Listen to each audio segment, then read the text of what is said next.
Welcome to my channel, The Spiritual Sar, Simplifying Bhagavad Gita. Shrimad Bhagavat Gita अध्याय 2 श्लोक 12।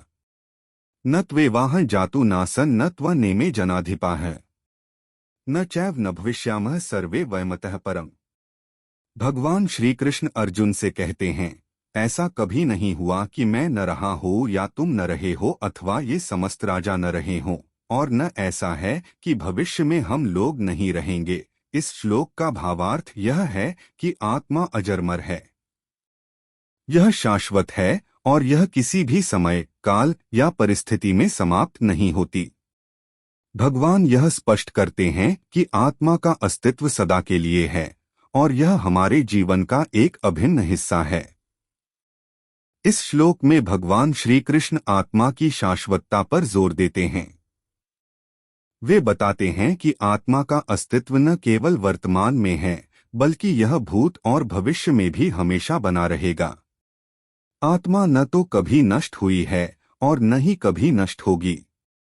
भगवान श्री कृष्ण के इस श्लोक में स्पष्ट रूप से मायावादी सिद्धांत का खंडन किया गया है। मायावादी मान्यता के अनुसार आत्मा माया से मुक्त होकर निराकार ब्रह्मा में लीन हो जाती है और अपना अस्तित्व खो देती है।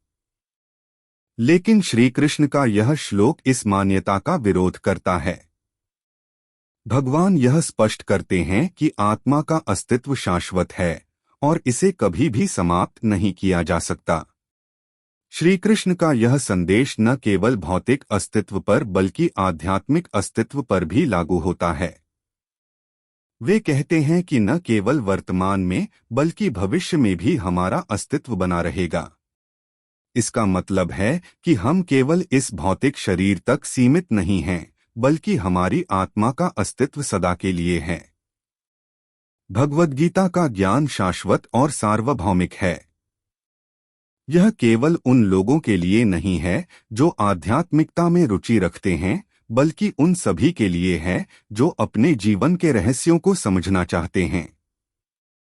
श्री कृष्ण का यह संदेश हमें यह सिखाता है कि हमें जीवन के प्रति अपने दृष्टिकोण को बदलना चाहिए और आत्मा की शाश्वतता को समझना चाहिए।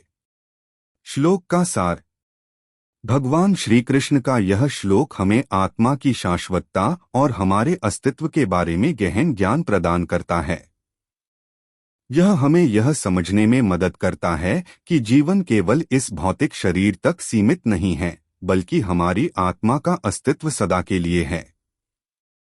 गीता के इस श्लोक का अध्ययन और इसे अपने जीवन में उतारने से हमें आत्मज्ञान और शाश्वत शांति की प्राप्ति हो सकती है। अगर आप इसी प्रकार श्रीमद् भगवत गीता सुनना चाहते हैं तो please like, share, subscribe, also comment.